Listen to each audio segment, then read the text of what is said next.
Mary Mallon. June 20, 1909, in New York City.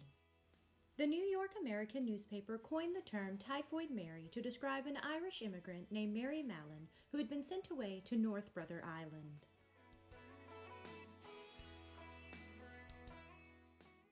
Mary was the first identified asymptomatic carrier of the bacteria that causes typhoid. She claimed that she had never had typhoid and she was in good health, but she was spreading the disease everywhere she went.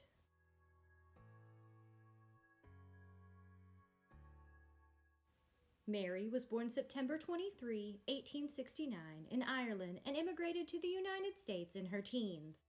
When Mary was 21, she went to work as a cook in the homes of several affluent families in New York.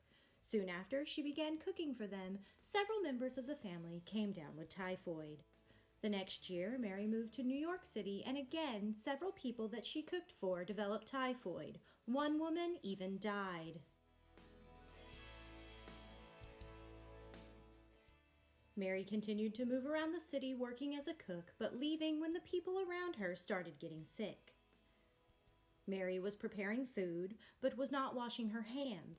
Food that she served that wasn't cooked, like ice cream, contained the bacteria that caused typhoid.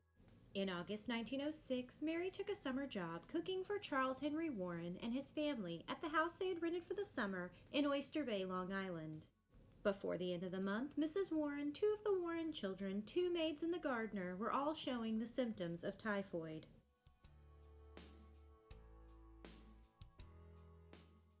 In Oyster Bay, people took notice. The town was known as a playground for the rich. At the time, typhoid was thought of as a poor people's disease. Afraid that no one would want to rent his home if it was linked to typhoid, the owner of the house hired George Soper to find the cause of the outbreak.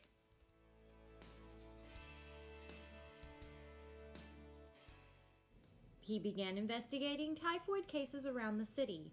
George was able to find several cases that he could link to Mary. Then the daughter and two servants of a man living on Park Avenue became ill. The daughter died. Mary was their cook. George tracked Mary down and asked to test her for typhoid. She refused. He visited her again, this time with a doctor. She refused again to be tested. The New York City Health Department sent Dr. Josephine Baker to visit with Mary. Mary refused to be tested.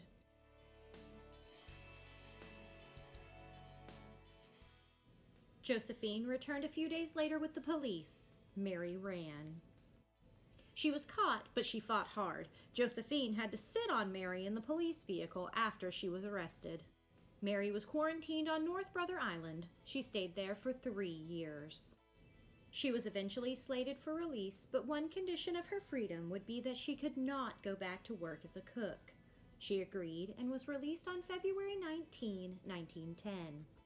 Mary got a job doing laundry, but this didn't pay nearly as well as cooking. After a few years, she changed her name to Mary Brown and went back to working as a cook.